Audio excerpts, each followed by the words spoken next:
안녕하십니까. 즐거운 세상 만들기 주인장입니다. 오늘도 오랜만에 영상을 만들어 보고 있습니다. 제가 맨날 이 오랜만에 영상을 만든다고 이렇게 말을 하니까 어떤 분이 그게 무슨 인사말이냐 이렇게 댓글을 달아주셨던데 그냥 웃음이 피식 나왔습니다. 아무튼 이런 말을 하지 않도록 제가 자주 영상을 만들도록 노력해 보겠습니다. 자, 그래서 아무튼 오늘 할 얘기는 특전사 장교에 대해서 얘기를 할 건데 제가 예전에 블로그를 할 때부터 유튜브를 하는 지금 이 순간까지 저의 찐팬, 저의 찐 구독자, 저의 찐 후원자, 저의 든든한 그 지지자이신 그 선배님이 한 분 계세요.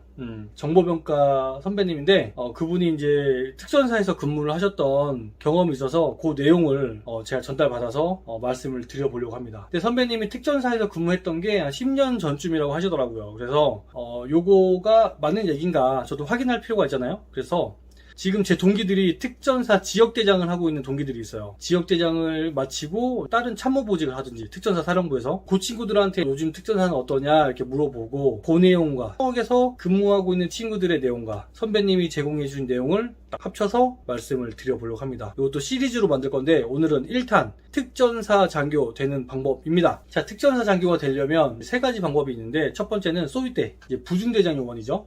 이제 어떻게 하면 소위대 특전사가 될 수 있느냐. 자, 특전사가 되려면 그 임관하기 전에 부대 분류를 하잖아요. 그 부대 분류 직전에 훈육장교가 특전사 할 사람 해가지고 이제 모으죠. 모아서 이제 훈육장교가 1차적으로 판단을 해. 너는 되고 너는 안 되겠다. 넌 힘들겠다. 넌 잘하겠다. 이렇게 판단을 한번 해주면 이제 그 친구들을 이제 어디 특전사에 이제 보고해주겠죠. 그럼 특전사 보임장교가 와서 그 친구들 면담을 한번 해서 그 지원자 중에서 차출을 하죠. 그렇게 이제 특전사가 되는 겁니다. 그래서 보통 보면 체육학과 또는 무도학과 또는 경호학과 또는 일반학과인데 과거에 운동선수 출신 요 친구들이 특전사로 많이 가고요. 그리고 이제 예전에는 육사 출신들은 선발 안 했다고 하는데 요즘에는 육사 출신들도 가긴 간다고 하더라고요. 그래서 아무튼 소위 특전사를 가면 장점하고 단점이 또 있어요. 장점은 뭐냐면 원래 그들은 체력이 좋지만 특전사를 가면 체력적으로 더 많이 운동을 하니까 체력적으로 굉장히 그 성장을 할 수 있다. 그리고 이제 특전사는 사실 일반 알보병보다는 좀 더 전투적인 성향이 강하잖아요. 부대 일가도 그렇고 또 훈련하는 것도 그렇고 실제 정말 군인처럼 훈련을 하잖아. 그러니까 이제 전투원으로서의 역할을 하거나 전투원으로서 훈련을 하는 거에 대한 그런 보람과 뭐 그런 좀 이렇게 자긍심을 가질 수 있다. 그런 게 있고요. 그리고 또 장점이라면 소위 때 소대장 하는 것보다는 지휘 부담이 좀 적지. 소대장 하면 내 병력 30명 있는데 그거보다는 지휘 부담이 적다는 게 장점일 수 있고요. 그리고 단점은 뭐냐면 마지막 그 장점하고 좀 상충되는 건데 소위 전투병과 소위에 꼬시면 사실 소대장이거든요. 소대장으로서 병력 30명을 딱 지휘해가지고 훈련도 하고 같이 추억도 만들고 운동도 하고 그러면서 진짜 재밌거든요. 지지고 볶고 정말. 저도 소대장 때 이제 띵거름 한다고 산악구보 하자 그래놓고서 이제 산속에다가 맥주 시켜놓고 소대원들 가서 맥주 한 캔 먹고 내려오고 막 그리고 훈련할 때도 또 막 이 새끼 저 새끼 막 욕하고 또 몰래 또 이제 와서 또 운동하고 또 풀고 사우나 가고 막 이렇게 하는 그 지지고 볶고 하는 맛이 있는데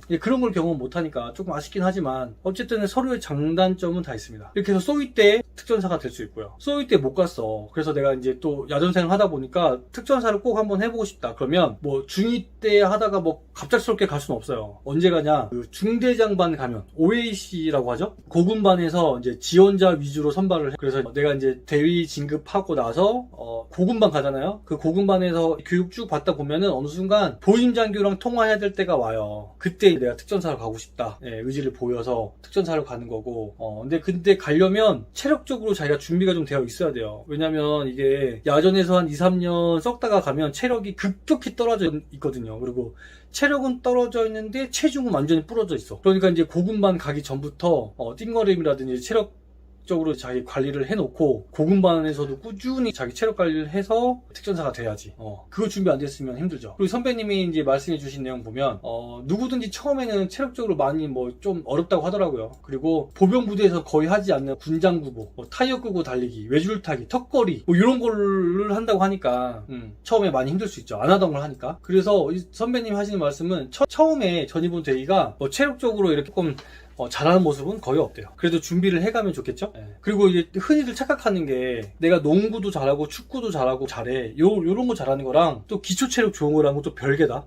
오래 달리기, 뭐 100m 달리기, 턱걸이 하기, 또 윗몸 일으키기 하기, 막 이런 거랑은 축구 잘하는 거랑은 별개. 내가 축구 잘하고 농구 잘한다고 특전사 가야지 하는 사람은 조금 다시 생각해야 되는 거고, 내가 빨리 오래 뛰고 턱걸이도 막 몇십 개씩 막 하고 윗몸 일으키기도 하고 그러면 뭐 좀 갈 수 있죠. 그래서 이제 대위 때 가서 고군반 가서 지원해서 특전사 갈 수 있고요. 요때도 장단점이 있죠. 장점은 내가 봤을 때 정말 소위 때 가는 건 똑같아. 병력 지휘에 대한 사실 부담이 좀 많이 줄고, 중대장 100명 지휘하는 것보다 그래도 간부 10명 정도 지휘하는 게 좀 더 부담이 덜하지 않게. 동기 지역대장 말 들어보니까 병력 부담도 요즘에는 많더라 하더라고요. 20살, 21살 하사 부사관들 많이 있으면 머리 아프다고 하더라고요. 뭐 대위로 갔을 때 장점은 어쨌든 전투요원이니까 딱 팀이랑 같이 이렇게 훈련을 하고 임무 수행하고 하니까 재밌지 않을까, 저는 그런 생각을 해요. 보람도 되고 좀 더 진짜 훈련하듯이 하는 것처럼 하니까 재밌을 것 같고, 또 단점은 뭐 중대장 하면, 저도 중대장 했지만 100명 딱 지휘하는 거 되게 멋있거든요. 그리고 사회에 나와서도 중대장으로서 100명 지휘해본 경험이 있다 그러면 그 경험을 높이 사주는 경우도 있고, 뭐 그런 게 장단점이 될 수 있지 않을까 할 수 있고, 그리고 가서 1차 중대장 하고 2차 때는 또 상비사단이나 또 다른 데로 이렇게 나올 수 있어요. 그래서 1차 하고 아니다 싶으면 2차 때 뭐 상비사단으로 나오면 됩니다. 대위 때 되려면 그렇게 고군반 가서 돼야 된다 할 수 있고, 내가 소위 때도 안 되고 대위 때도 안 됐어. 이제 제 동기가 그런 거였거든요. 중대장도 1, 2차를 다 보병을 했어요. 근데 이 친구 같은 경우에는 하다 보니까 행정적인 업무라든지 이런 게 사실 좀 머리 많이 아팠다. 하여튼 뭐 좀 많이 힘들어 했어. 그래서 자기는 체력이 좋으니까 나 이제 특전사 가서 근무해야겠다 해서 이제 소령 진급하고서 합동대인가요? 합동대. 거기서 이제 지역대장으로 자기가 이제 특전사 한다고. 교육기간 가면 자대 부대 분류하는데 항상 그 보임장교랑 통화를 할 시기가 와요. 그때 특전사를 가겠다 하면 거기서 또 이제 선발이 돼서, 그때 가면 특전사 지역대장을 하는 거죠. 지역대 예하에는 5개 중대가 있죠. 그래서 지역대장을 하는 거고, 지역대장이 가서도 체력이 좋아야 돼요. 체력이 좋아야 됩니다. 뭐 지역대장 훈련할 때는 군장을 안 맨대요. 근데 보니까 이제 지역대장까지도 지역대 단체 군장 후보, 지역대 이상 단위 훈련 등 천리행군 포함해서 모든 훈련에 참가한다고 합니다. 그러니까 지역대장이 돼도 훈련을 많이 한다는 거예요. 그러니까 체력이 좋아야 되는 거야. 근데 보통 대장도 낙오한 경우가 많다고 합니다. 근데 아무튼 낙오하면 쪽팔리잖아. 그러니까 체력이 일단 뒷받침이 돼 있어야지. 그래서 이렇게 지역대장을 하고 나서 그 다음에 이제 되면 제 동기가 하는 것처럼 뭐 지역대 뭐 특전사령부에서 참모장교를 하든지 다른 보직을 할 수가 있는 거죠. 그래서 오늘 여기까지 특전사장교 되는 방법에 대해서 3가지 말씀드렸는데 벌써 시간이 다 됐습니다. 오늘은 여기까지. 궁금하신 거는 댓글 달아주시면 답변 드리겠습니다. 충성.